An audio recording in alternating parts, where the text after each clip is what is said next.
I'm going to ask these guys to come on up, and if you have any questions, they're the ones to ask. Good afternoon, I'm Amy Paris. If you have any questions on beaches.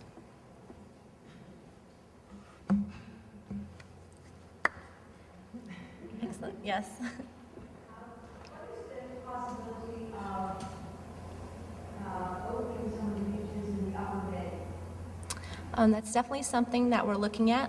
In 2010, Department of Health started an urban beach initiative to investigate public access points in the Upper Bay in hopes of understanding the water quality there, which has not been investigated in many years, and furthering the possibility of working with the cities and towns to open them and make them licensed for the public.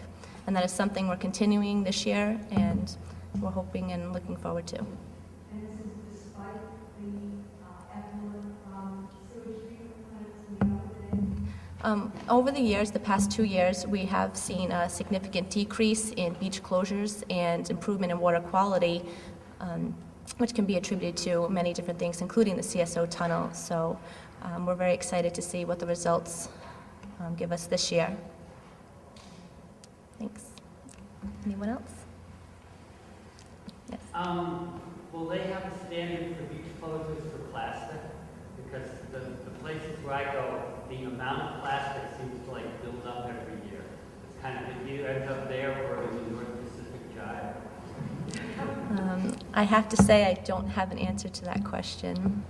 That's not something that we have looked into, but very good point. Anyone else? We're going to be doing this as an annual report. We're going to do this in increments and all that. I'll answer up here. So yes, the plan is, the question was, are we going to do this every year? And the answer is yes, absolutely. And every year we'll be coming back with new areas to look at, as well as continuing to track these 5 areas. But every year we'll keep adding to it, and we pull together all the people who are generating the data, are thinking about the data, are talking about the issues. We pull everybody into one room and we come up with an agreement about how things are doing. So you'll see us every year. Thanks. Okay. Any questions at all? Yeah. I do support the possibility of trying to stop or runoff with permeable pavement, one of the technologies that a lot of people are using now. Do you want to talk about that? Jim. I can too, but. All right, so the question was, is there consideration of using permeable pavement to help reduce runoff? Well, that is in fact one of the best management practices that is part of the new 2010 Stormwater Manual that both the Coastal Resources Management Council and the Department of Environmental Management collaborated on.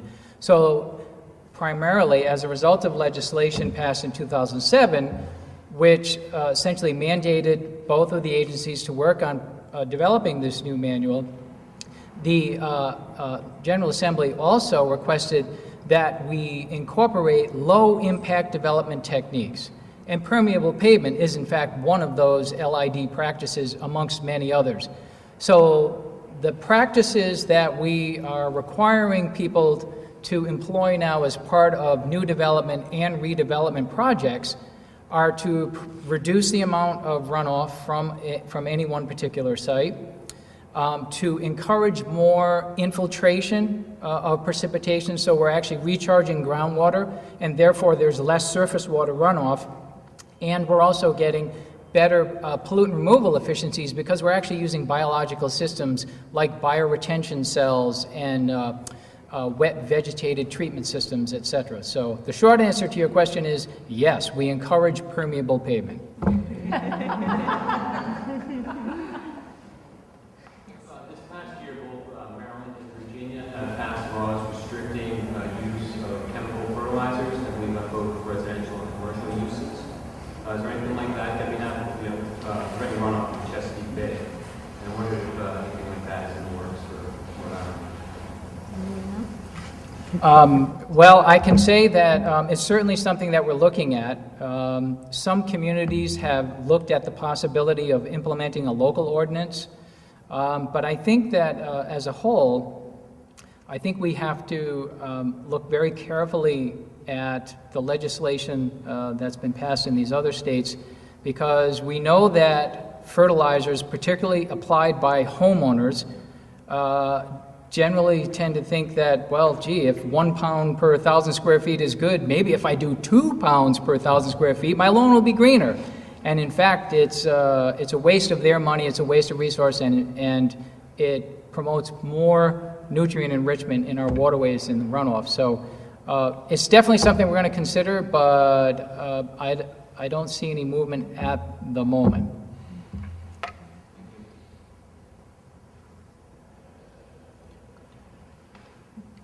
I wanted to ask a question for the beach experts. What do we do about all the people that use beaches in the off-season, in the wintertime? Are we protecting the beaches for that? The Department of Health does not do off-season testing. We monitor from Memorial Day to Labor Day. Off-season, we rely on our volunteers to collect water samples. We do have a large number of surfers and off-season users. Many of you know about the polar bear plunge, which brings thousands of people into the water every year. So we do understand and we recognize that people are using the water in the off-season, and groups like the Surfrider Foundation, Clean Ocean Access, and the URI Watershed Watch does monitor year-round, and we rely on their results to inform the public of the water quality.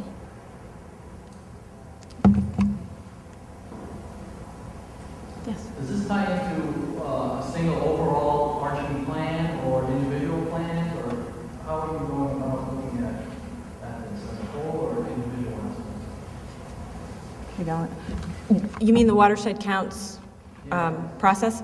So basically, we are using the Environmental Monitoring Collaborative to help us identify the areas of highest interest.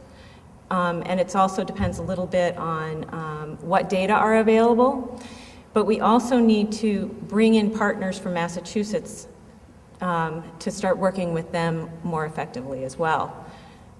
So we are trying to address terrestrial, freshwater, saltwater habitats, and also identify the kinds of things that most people will be interested in looking at and hearing about.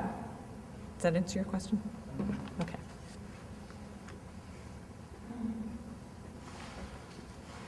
A couple of, one comment, first of all, with Watershed Watershed, it's not part of the Narragansett Bay watershed. However, 25% of the land mass of Rhode Island. And I know that in our working on this, we had discussed the importance of that watershed. I'd like to see that featured a little bit more in Watershed Counts.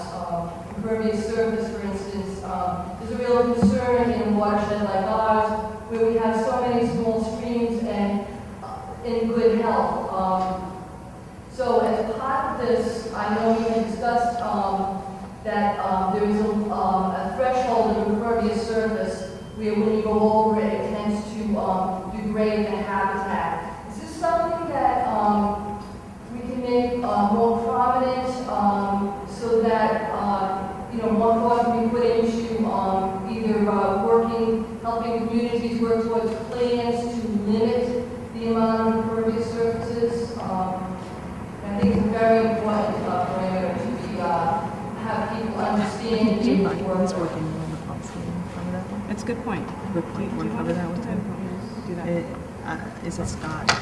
Yeah, so, in terms of either legislating or mandating through regulation a threshold for impervious cover, I think that really has to be done at the local level, and local communities through their comprehensive plans need to identify these things. But also, you have an overarching state policy and state goals for either on a statewide basis or a watershed-wide basis to try and preserve those resources. So while the state, whether it be the Department of Environmental Management in particular on this issue because of water resources,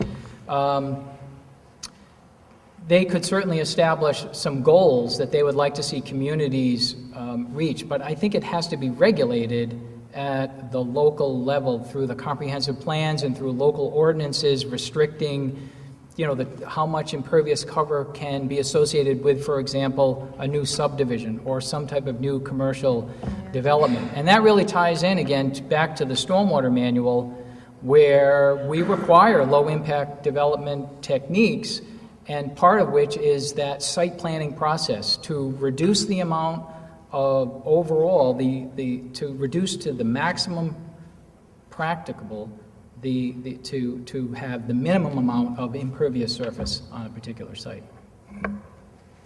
And I'd just like to add to that the Wood-Pawcatuck watershed is considered part of the Narragansett Bay region, and so you make a good point that we need to be focusing on that watershed as well. It's absolutely critical to Rhode Island. I just want to add that tying into a planning process. It is tied into development of a regional plan that is an update to the existing Narragansett Bay watershed plan as part of the Rhode State document that the Narragansett Bay Estuary Program for Rhode Island Bay for its watershed coordination team in Rhode Island State with planning, Massachusetts stakeholders, NGOs, and other stakeholders are involved. And there's details on that at the Narragansett Bay Estuary Program website.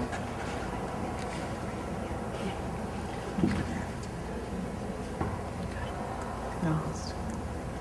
I live in Matunic, and it seems like every time I go to the beach, another 2 or 3 feet are missing. So I'm wondering, is there a good count right now on how much shoreline we're losing? And that would be me. Well, thank you, Senator. Since I've been dealing with the Matunic issue here pretty intensely the past couple of weeks, so, in terms of not just Matunic, but all of Rhode Island shorelines, the Coastal Resources Management Council up on its website has a section where you can click on maps, and it's the shoreline change maps.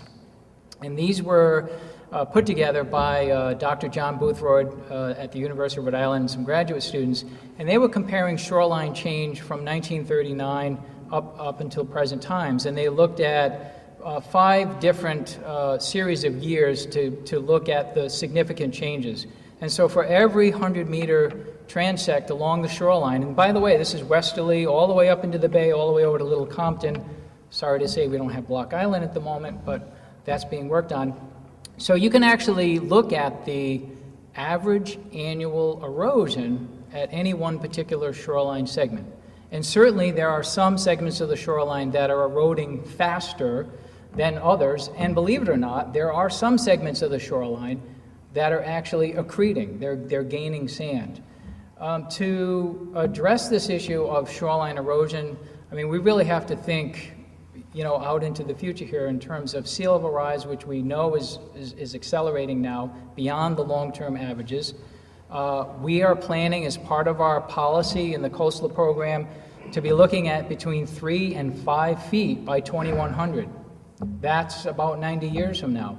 That's going to have a very significant impact, not only on the resources and the beaches that we all cherish and love to spend time at recreating, but it's going to drastically impact public and private infrastructure, roadways, utility lines, homes, and our coastal lagoons, because the barriers are going to start, regressing landward, et cetera.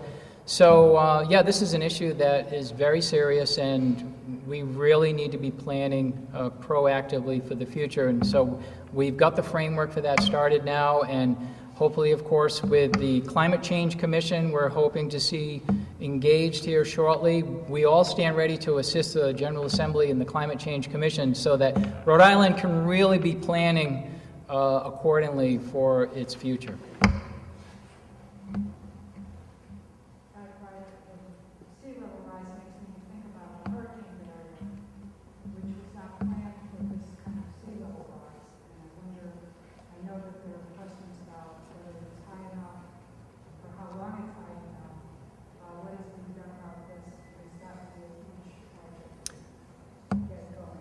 Yes. The hurricane barrier was built in the early 60s, and it was essentially designed to withstand a 100-year storm event projected at that point in time. We've very tentatively looked at some of the numbers and elevations relative to the height of the hurricane barrier now. If we were to have, say, a 1938 storm event, which is what we look at as our maximum storm level event, the hurricane barrier at Providence would be able to withstand that, and probably several feet of sea level rise on top of that.